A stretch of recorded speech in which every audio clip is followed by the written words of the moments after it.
Yesterday, frankly, we weren't 100% sure it was going to happen, but indeed it did happen. The return, it's believed to be, of the remains of those 55 U.S. service members killed and missing in the Korean War.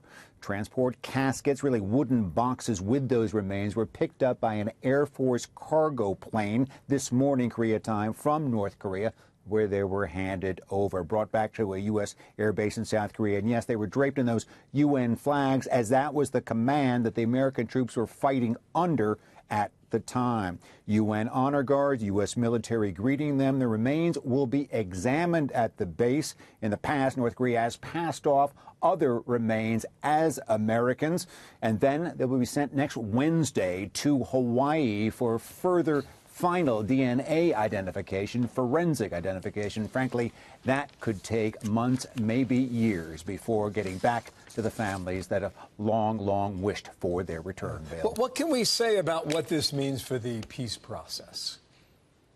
Well, very significant, as you folks have noted, that, first of all, this happened on the 65th anniversary of the armistice, which ended the fighting in the Korean War. That was noted, by the way, at the DMZ between North and South Korea today. President Trump went on to tweet, after so many years, this will be a great moment for so many families. The White House noting that, in fact, there are still 5,300 Americans still missing in the North from the war. But as North Korea also noted this day, the White House also said, we are encouraged by North Korea's actions and the momentum for positive change.